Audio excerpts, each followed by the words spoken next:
Chapter 5 The Burglary at the Vicarage. The facts of the burglary at the vicarage came to us chiefly through the medium of the vicar and his wife. It occurred in the small hours of Whit Monday, the day devoted in Iping to the club festivities. Mrs. Bunting, it seems, woke up suddenly in the stillness that comes before the dawn, with the strong impression that the door of their bedroom had opened and closed. She did not arouse her husband at first, but sat up in bed listening. She then distinctly heard the pad, pad, pad of bare feet coming out of the adjoining dressing-room and walking along the passage towards the staircase. As soon as she felt assured of this, she aroused the Reverend Mr. Bunting as quietly as possible. He did not strike a light, but putting on his spectacles, her dressing-gown and his bath-slippers, he went out on the landing to listen. He heard quite distinctly a fumbling going on at his study desk downstairs, and then a violent sneeze. At that he returned to his bedroom, armed himself with a most obvious weapon, the poker, and descended the staircase as noiselessly as possible. Mrs. Bunting came out on the landing. The hour was about 4, and the ultimate darkness of the night was past. There was a faint shimmer of light in the hall, but the study doorway yawned impenetrably black. Everything was still except the faint creaking of the stairs under Mr. Bunting's tread and the slight movements in the study. Then something snapped, the drawer was opened, and there was a rustle of papers. Then came an imprecation, and a match was struck, and the study was flooded with yellow light. Mr. Bunting was now in the hall, and through the crack of the door he could see the desk and the open drawer, and a candle burning on the desk. But the robber he could not see. He stood there in the hall undecided what to do, and Mrs. Bunting, her face white and intent, crept slowly downstairs after him. One thing kept Mr. Bunting's courage: the persuasion that this burglar was a resident in the village. They heard the chink of money, and realized that the robber had found the housekeeping reserve of gold, £2.10 in half sovereigns altogether. At that sound Mr. Bunting was nerved to abrupt action. Gripping the poker firmly, he rushed into the room, closely followed by Mrs. Bunting. "Surrender!" cried Mr. Bunting, fiercely, and then stopped amazed. Apparently the room was perfectly empty. Yet their conviction that they had that very moment heard somebody moving in the room had amounted to a certainty. For half a minute, perhaps, they stood gaping. Then Mrs. Bunting went across the room and looked behind the screen, while Mr. Bunting, by a kindred impulse, peered under the desk. Then Mrs. Bunting turned back the window curtains, and Mr. Bunting looked up the chimney and probed it with the poker. Then Mrs. Bunting scrutinized the waste-paper basket, and Mr. Bunting opened the lid of the coal-scuttle. Then they came to a stop and stood, with eyes interrogating each other. "I could ha' sworn," said Mr. Bunting. "The candle," said Mr. Bunting. "Who lit the candle?" "The drawer," said Mrs. Bunting, "and the money's gone." She went hastily to the doorway. "Of all the strange occurrences!" There was a violent sneeze in the passage. They rushed out, and as they did so, the kitchen door slammed. "Bring the candle," said Mr. Bunting, and led the way. They both heard a sound of bolts being hastily shot back. As he opened the kitchen door, he saw through the scullery that the back door was just opening, and a faint light of early dawn displayed the dark masses of the garden beyond. He is certain that nothing went out of the door. It opened, stood open for a moment, and then closed with a slam. As it did so, the candle Mrs. Bunting was carrying from the study flickered and flared. It was a minute or more before they entered the kitchen. The place was empty. They refastened the back door, examined the kitchen, pantry and scullery thoroughly, and at last went down into the cellar. There was not a soul to be found in the house, search as they would. Daylight found the vicar and his wife, a quaintly costumed little couple, still marvelling about on their own ground floor, by the unnecessary light of a guttering candle. Chapter 6 The Furniture that Went Mad. Now it happened that in the early hours of Whit Monday, before Milly was hunted out for the day, Mr. Hall and Mrs. Hall both rose and went noiselessly down into the cellar. Their business there was of a private nature, and had something to do with the specific gravity of their beer. They had hardly entered the cellar when Mrs. Hall found she had forgotten to bring down a bottle of sarsaparilla from their joint-room. As she was the expert and principal operator in this affair, Hall very properly went upstairs for it. On the landing he was surprised to see that the stranger's door was ajar. He went on into his own room and found the bottle as he had been directed. But returning with the bottle, he noticed that the bolts of the front door had been shot back, that the door was in fact simply on the latch. And with a flash of inspiration he connected this with the stranger's room upstairs and the suggestions of Mr. Teddy Henfrey. He distinctly remembered holding the candle while Mrs. Hall shot these bolts overnight. At the sight he stopped, gaping, then with the bottle still in his hand, went upstairs again. He rapped at the stranger's door. There was no answer. He rapped again, then pushed the door wide open and entered. It was as he expected. The bed, the room also, was empty. And what was stranger, even to his heavy intelligence, on the bedroom chair and along the rail of the bed were scattered the garments, the only garments so far as he knew, and the bandages of their guest. His big slouch hat even was cocked jauntily over the bedpost. As Hall stood there, he heard his wife's voice coming out of the depth of the cellar, with that rapid telescoping of the syllables and interrogative cocking up of the final words to a high note by which the West Sussex villager is wont to indicate a brisk impatience. "George, you got what I want?" At that he turned and hurried down to her. "Jenny," he said, over the rail of the cellar steps, "'tis the truth what Henfrey says. He's not in his room, he ain't, and the front door's unbolted." At first Mrs. Hall did not understand, and as soon as she did she resolved to see the empty room for herself. Hall, still holding the bottle, went first. "If he ain't there," he said, "his clothes are, and what's he doing without his clothes then? 'Tis a most curious business." As they came up the cellar steps, they both, it was afterwards ascertained, fancied they heard the front door open and shut, but seeing it closed and nothing there, neither said a word to the other about it at the time. Mrs. Hall passed her husband in the passage and ran on first upstairs. Some one sneezed on the staircase. Hall, following 6 steps behind, thought that he heard her sneeze. She, going on first, was under the impression that Hall was sneezing. She flung open the door and stood regarding the room. "Of all the curious!" she said. She heard a sniff close behind her head, as it seemed, and turning, was surprised to see Hall a dozen feet off on the topmost stair. But in another moment he was beside her. She bent forward and put her hand on the pillow and then under the clothes. "Cold," she said. "He's been up this hour or more." As she did so, a most extraordinary thing happened. The bedclothes gathered themselves together, leapt up suddenly into a sort of peak, and then jumped headlong over the bottom rail. It was exactly as if a hand had clutched them in the centre and flung them aside. Immediately after, the stranger's hat hopped off the bedpost, described a whirling flight in the air through the better part of a circle, and then dashed straight at Mrs. Hall's face. Then as swiftly came the sponge from the washstand, and then the chair, flinging the stranger's coat and trousers carelessly aside, and laughing dryly in a voice singularly like the stranger's, turned itself up with its 4 legs at Mrs. Hall, seemed to take aim at her for a moment, and charged at her. She screamed and turned, and then the chair legs came gently but firmly against her back, and impelled her and Hall out of the room. The door slammed violently and was locked. The chair and bed seemed to be executing a dance of triumph for a moment, and then abruptly everything was still. Mrs. Hall was left almost in a fainting condition in Mr. Hall's arms on the landing.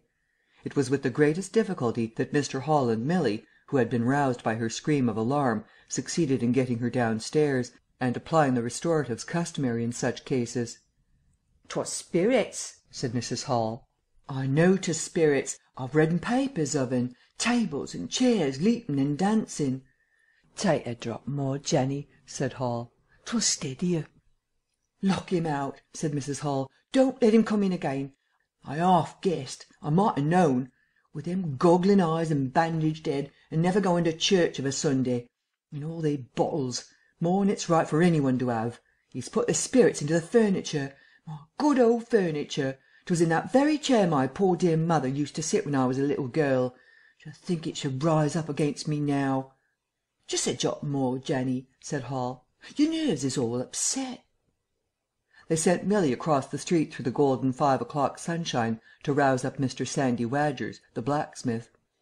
Mr. Hall's compliments, and the furniture upstairs was behaving most extraordinary. Would Mr. Wadgers come round? He was a knowing man, was Mr. Wadgers, and very resourceful. He took quite a grave view of the case. "I'm damned if they ain't witchcraft," was the view of Mr. Sandy Wadgers. "You want horseshoes for such gentry as he." He came round greatly concerned. They wanted him to lead the way upstairs to the room, but he didn't seem to be in any hurry. He preferred to talk in the passage. Over the way Huxter's apprentice came out and began taking down the shutters of the tobacco window. He was called over to join the discussion. Mr. Huxter naturally followed over in the course of a few minutes. The Anglo-Saxon genius for parliamentary government asserted itself. There was a great deal of talk and no decisive action. "Let's have the facts first," insisted Mr. Sandy Wadgers. "Let's be sure we'd be acting perfectly right in busting that there door open. A door unbust is always open to busting, but you can't unbust a door once you've busted un."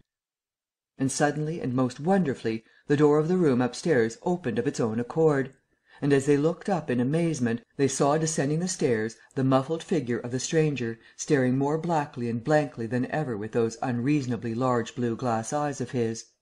He came down stiffly and slowly, staring all the time. He walked across the passage staring, then stopped. "Look there," he said, and their eyes followed the direction of his gloved finger and saw a bottle of sarsaparilla hard by the cellar door. Then he entered the parlour, and suddenly, swiftly, viciously, slammed the door in their faces. Not a word was spoken until the last echoes of the slam had died away. They stared at one another. "Well, if that don't lick everythin'," said Mr. Wadgers, and left the alternative unsaid. "I'd go in and ask him 'bout it," said Wadgers to Mr. Hall. "I'd demand an explanation." It took some time to bring the landlady's husband up to that pitch. At last he rapped, opened the door, and got as far as "Excuse me." "Go to the devil," said the stranger in a tremendous voice, "and shut that door after you." So that brief interview terminated. Chapter 7. The Unveiling of the Stranger. The stranger went into the little parlour of the Coach and Horses about 5:30 in the morning, and there he remained until near midday, the blinds down, the door shut, and none, after Hall's repulse, venturing near him. All that time he must have fasted. Thrice he rang his bell, the third time furiously and continuously, but no one answered him. "'Im and 'is go to the devil, indeed," said Mrs. Hall. Presently came an imperfect rumour of the burglary at the vicarage, and 2 and 2 were put together. Hall, assisted by Wadgers, went off to find Mr. Shuttleforth, the magistrate, and take his advice. No one ventured upstairs. How the stranger occupied himself is unknown. Now and then he would stride violently up and down, and twice came an outburst of curses, a tearing of paper, and a violent smashing of bottles. The little group of scared but curious people increased. Mrs. Huxter came over. Some gay young fellows resplendent in black ready-made jackets and piqué paper ties, for it was Whit Monday, joined the group with confused interrogations. Young Archie Harker distinguished himself by going up the yard and trying to peep under the window blinds. He could see nothing, but gave reason for supposing that he did, and others of the Iping youth presently joined him. It was the finest of all possible Whit Mondays, and down the village street stood a row of nearly a dozen booths, a shooting gallery, and on the grass by the forge were 3 yellow and chocolate wagons and some picturesque strangers of both sexes putting up a cocoanut shy. The gentlemen wore blue jerseys, the ladies white aprons and quite fashionable hats with heavy plumes. Wodger, of the Purple Fawn, and Mr. Jaggers, the cobbler, who also sold old second-hand ordinary bicycles, were stretching a string of Union Jacks and Royal Ensigns, which had originally celebrated the first Victorian Jubilee, across the road. And inside, in the artificial darkness of the parlour, into which only one thin jet of sunlight penetrated, the stranger, hungry we must suppose, and fearful, hidden in his uncomfortable hot wrappings, poured through his dark glasses upon his paper or chinked his dirty little bottles, and occasionally swore savagely at the boys, audible if invisible, outside the windows. In the corner by the fireplace lay the fragments of 6 smashed bottles, and a pungent twang of chlorine tainted the air. So much we know from what was heard at the time, and from what was subsequently seen in the room. About noon he suddenly opened his parlour door, and stood glaring fixedly at the 3 or 4 people in the bar. "Mrs. Hall," he said. Somebody went sheepishly and called for Mrs. Hall. Mrs. Hall appeared after an interval, a little short of breath, but all the fiercer for that. Hall was still out. She had deliberated over this scene, and she came holding a little tray with an unsettled bill upon it. "Is it your bill you're wanting, sir?" she said. "Why wasn't my breakfast laid? Why haven't you prepared my meals and answered my bell? Do you think I live without eating?" "Why isn't my bill paid?" said Mrs. Hall. "That's what I want to know." "I told you 3 days ago I was awaiting a remittance."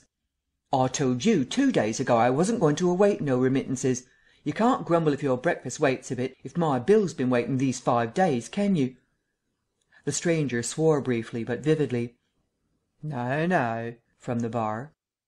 "And I'd thank you kindly, sir, if you'd keep your swearing to yourself, sir," said Mrs. Hall. The stranger stood looking more like an angry diving helmet than ever. It was universally felt in the bar that Mrs. Hall had the better of him. His next words showed as much. "Look here, my good woman," he began. "Don't good woman me," said Mrs. Hall. "I've told you my remittance hasn't come." "Remittance indeed," said Mrs. Hall. "Still, I daresay in my pocket." "You told me 3 days ago that you hadn't anything but a sovereign's worth of silver upon you." "Well, I've found some more." "Hallo!" from the bar. "I wonder where you found it," said Mrs. Hall. That seemed to annoy the stranger very much. He stamped his foot. "What do you mean?" he said. "That I wonder where you found it," said Mrs. Hall. "And before I take any bills or get any breakfasts or do any such things whatsoever, you got to tell me 1 or 2 things I don't understand, and what nobody don't understand, and what everybody's very anxious to understand. I want to know what you've been doing to my chair upstairs, and I want to know how 'tis your room was empty, and how you got in again. Them as stops in this house comes in by the doors, that's the rule of the house, and that you didn't do, and what I want to know is how you did come in, and I want to know—" Suddenly the stranger raised his gloved hands, clenched, stamped his foot, and said "Stop!" with such an extraordinary violence that he silenced her instantly. "You don't understand," he said, "who I am or what I am. I'll show you. By heaven, I'll show you." Then he put his open palm over his face and withdrew it. The centre of his face became a black cavity. "Here," he said. He stepped forward and handed Mrs. Hall something which she, staring at his metamorphosed face, accepted automatically. Then, when she saw what it was, she screamed loudly, dropped it and staggered back. The nose (it was the stranger's nose), pink and shining, rolled on the floor. Then he removed his spectacles, and every one in the bar gasped. He took off his hat, and with a violent gesture tore at his whiskers and bandages. For a moment they resisted him. A flash of horrible anticipation passed through the bar. "Oh, my God!" said some one. Then off they came. It was worse than anything. Mrs. Hall, standing open-mouthed and horror-struck, shrieked at what she saw, and made for the door of the house. Every one began to move. They were prepared for scars, disfigurements, tangible horrors, but nothing. The bandages and false hair flew across the passage into the bar, making a hobbledehoy jump to avoid them. Every one tumbled on every one else down the stairs. For the man who stood there shouting some incoherent explanation was a solid gesticulating figure up to the coat collar of him, and then nothingness. No visible thing at all. People down the village heard shouts and shrieks, and looking up the street saw the coach and horses violently firing out its humanity.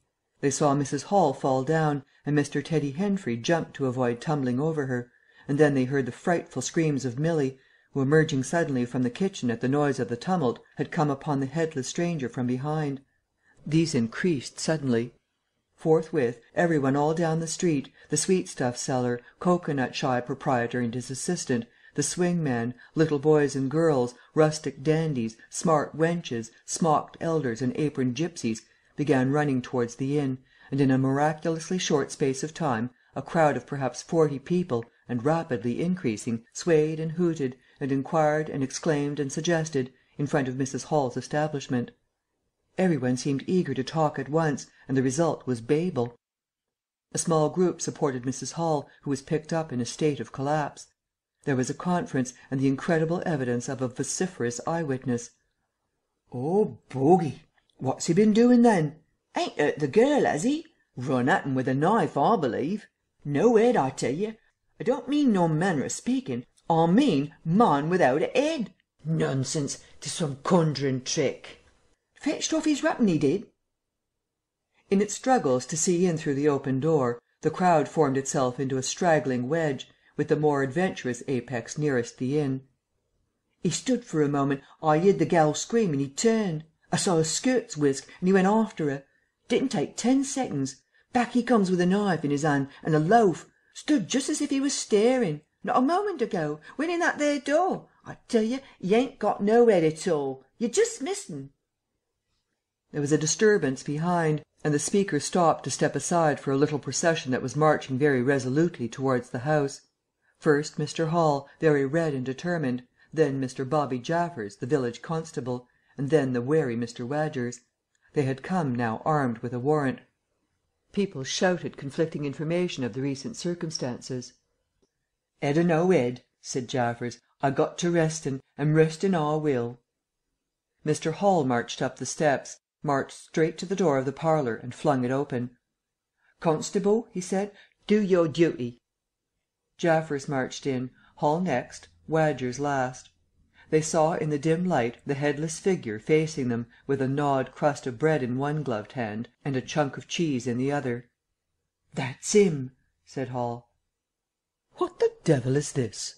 came in a tone of angry expostulation from above the collar of the figure. "You're a damned rum customer, mister," said Mr. Jaffers, "but 'ead or no 'ead, the warrant says body, and duty's duty." "Keep off," said the figure, starting back. Abruptly he whipped down the bread and cheese, and Mr. Hall just grasped the knife on the table in time to save it. Off came the stranger's left glove and was slapped in Jaffers' face. In another moment, Jaffers, cutting short some statement concerning a warrant, had gripped him by the handless wrist and caught his invisible throat. He got a sounding kick on the shin that made him shout, but he kept his grip. Hall sent the knife sliding along the table to Wadgers, who acted as goalkeeper for the offensive, so to speak, and then stepped forward as Jaffers and the stranger swayed and staggered towards him, clutching and hitting in. A chair stood in the way and went aside with a crash as they came down together. "Get the feet," said Jaffers between his teeth. Mr. Hall, endeavouring to act on instructions, received a sounding kick in the ribs that disposed of him for a moment, and Mr. Wadgers, seeing the decapitated stranger had rolled over and got the upper side of Jaffers, retreated towards the door, knife in hand, and so collided with Mr. Huxter and the Sidderbridge carter coming to the rescue of law and order. At the same moment down came 3 or 4 bottles from the chiffonnier and shot a web of pungency into the air of the room. "I'll surrender," cried the stranger, though he had Jaffers down, and in another moment he stood up panting, a strange figure, headless and handless, for he had pulled off his right glove now as well as his left. "It's no good," he said, as if sobbing for breath. It was the strangest thing in the world to hear that voice coming as if out of empty space, but the Sussex peasants are perhaps the most matter-of-fact people under the sun. Jaffers got up also and produced a pair of handcuffs. Then he stared. "I say," said Jaffers, brought up short by a dim realization of the incongruity of the whole business. "Darn it, can't use him as I can see." The stranger ran his arm down his waistcoat, and as if by a miracle the buttons to which his empty sleeve pointed became undone. Then he said something about his shin and stooped down. He seemed to be fumbling with his shoes and socks. "Why," said Huxter suddenly, "that's not a man at all. It's just empty clothes. Look, you can see down his collar and the linings of his clothes. I could put my arm—" He extended his hand. It seemed to meet something in mid-air, and he drew it back with a sharp exclamation. "I wish you'd keep your fingers out of my eye," said the aerial voice, in a tone of savage expostulation. "The fact is, I'm all here, head, hands, legs, and all the rest of it, but it happens I'm invisible. It's a confounded nuisance, but I am. That's no reason why I should be poked to pieces by every stupid bumpkin in Iping, is it?" The suit of clothes, now all unbuttoned and hanging loosely upon its unseen supports, stood up, arms akimbo. Several other of the men folks had now entered the room, so that it was closely crowded. "Invisible, eh?" said Huxter, ignoring the stranger's abuse. "Who ever heard the likes of that?" "It's strange, perhaps, but it's not a crime. Why am I assaulted by a policeman in this fashion?" "Oh, that's a different matter," said Jaffers. "No doubt you're a bit difficult to see in this light, but I got a warrant and it's all correct. What I'm after ain't no invisibility. It's burglary. There's an 'ouse been broken into and money took." "Well?" "And circumstances certainly point—" "Stuff and nonsense," said the invisible man. "I hope so, sir, but I've got my instructions." "Well," said the stranger, I'll come, but no handcuffs." "It's the regular thing?" said Jaffers. "No handcuffs," stipulated the stranger. "Pardon me," said Jaffers. Abruptly the figure sat down, and before any one could realize what was being done, the slippers, socks and trousers had been kicked off under the table. Then he sprang up again and flung off his coat. "'Ere, stop that!" said Jaffers, suddenly realizing what was happening. He gripped at the waistcoat. It struggled, and the shirt slipped out of it and left it limp and empty in his hand. "Hold him!" said Jaffers loudly. "Once he gets the things off—" "Hold him!" cried every one, and there was a rush at the fluttering white shirt which was now all that was visible of the stranger.